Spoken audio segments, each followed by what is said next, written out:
Hello, I'm Dr. Kenneth Goldberg. I'd like to offer a simple and quick explanation of my model, the homework trap.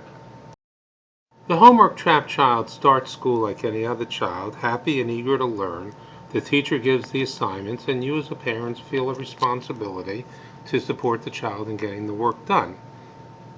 As time goes on, however, the work does not get done. The child starts to get less interested in school, seems less happy to go to school, and it's possible that by upper elementary school the child will have two major teachers depending on how that school district works. Behavior problems start to kick in, a disciplinarian might be involved, and possibly even the school nurse if the child is now given medication because of the feeling that the child's not focusing. By middle school, the child is starting to get angry. 4 or 5 teachers are converging on the same spot with homework assignments for the child to manage, and more people are getting involved. You as a parent do not see your child getting levered up to getting the work done. Rather, you're feeling increasingly crushed. By high school, you lose the child. The child may drop out, or symbolically the child leaves and seems disinterested in school. More and more people get involved trying to get on the child's case and your case, and the only thing that's really changing is you feel crushed. The child also may lose out on access to healthy high school activities.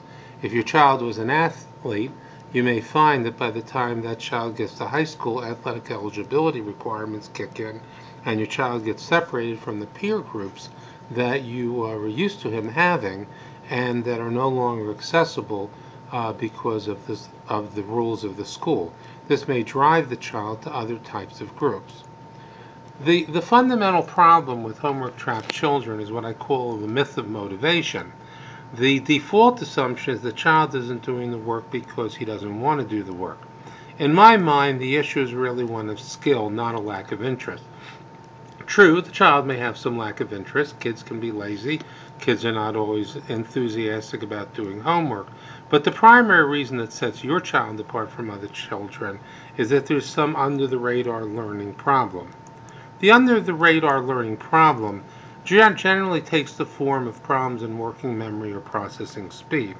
Working memory means that the child is simply having trouble absorbing what's being said and even more difficulty remembering when that child comes home what he has to do.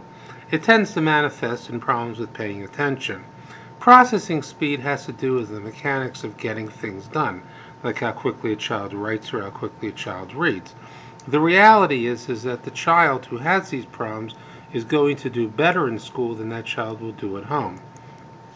Part of the reason for that is that school is bound by a clock, so that even if the child has some trouble understanding what he needs to do, even if he works a little more slowly than the other children, he starts and stops his day by the clock. If you think about it, adults have that same condition. Federal law prohibits employers from making people work longer hours just because they might work a little more slowly. People get time and a half if they work longer. Homework is the only situation where we give an assignment not bound by the clock. So that child who is having difficulty getting the work done has no endpoint. The 10-minute assignment in first grade may take 20, the 20 takes 40, and it just keeps increasing to the point that it gets to be unreasonable. And you ask yourself, what do repeated punishments teach? Because this is what's happening. The child's getting bad grades over and over again. And what it actually teaches is the same bad behaviors that we then try to get rid of when the disciplinary process comes in. The child is actually being reinforced in lying, forgetting, procrastinating, misplacing, and arguing. The child will learn to do anything but the homework because the child can't do the homework, or the child at least can't do all the homework in a reasonable amount of time. The other thing that happens is that in the process of you as a parent being pressed to get the homework done, you actually lose your natural role in the home. The natural order of things has the school running the school system and the parent is that of the household. And when things go well, when homework is not a major problem, students report to teachers, who report to principals, who report to superintendents, who report to the Board of Education, while children are responsible to their parents in the home. Once a child gets homework trapped and too much homework is being required in the home, and I mean this time-wise, not just content-wise, what happens is the parent gets consumed with the homework issues and becomes a middle manager to the school. The parent actually conceptually forms a role below the teachers and above the student with their own child. This is a very devastating role for a parent to have who needs to be the head of the household. In effect, the parent has a large amount of responsibility but very little authority, since the parent can't just say, let's waive the assignment. The key to changing this is very simple. You have three major steps. One is time-bound homework.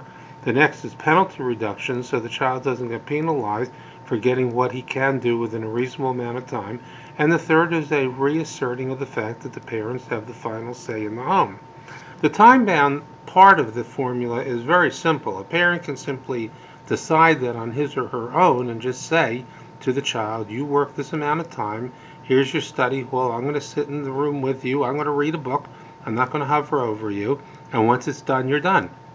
And actually an article recently came out from an author who interviewed me, and in the process of interviewing me evidently used this on her own and reports dramatic results within 3 weeks. For other parents, it's hard to stick to that time-bound rule without knowing that the school is on board and is going to make modifications.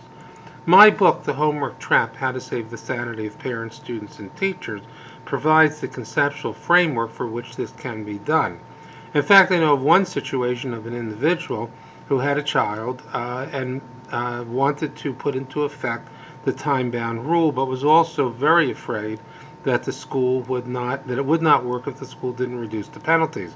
This parent actually just gave copies of the homework trap to every significant person at the school, and then gave the time-bound assignments. The school never agreed formally to the arrangement, and yet, in fact, every teacher changed their grading system in response to the student doing what he could do within the time-bound frame. This was an older child, someone who was a senior and who was near graduation, and he did successfully graduate high school. For younger children, you're not just looking at one teacher, but you're looking at next year's teachers and the teachers afterwards. So if need be, you may need to get this put into a formal plan, perhaps a 504 plan. The problem with most 504 plans is that they call for extra time, but they don't call for less work. Extra time is fine at school because that just means redistributed time. The student can spend a little more time on the test, a little less time on something else. But unless there's less work at home or time boundaries on the work, you're going to run into a problem. So you want to get that into the 504 plan. You have to understand that the school can't do a 504 plan that it's never heard of before, and in some situations you may need to get an advocate or even an educational lawyer to support you. Hopefully it doesn't come to that, and you can find success by just sharing the model with the teachers and seeing what happens next. Well, that's my brief mini course on the homework trap. I hope you found it helpful. Please feel free to peruse my website. There are links to contact me if you want to contact me directly. And I wish you the best of luck, and I hope you find things work well for your child. Thank you for listening.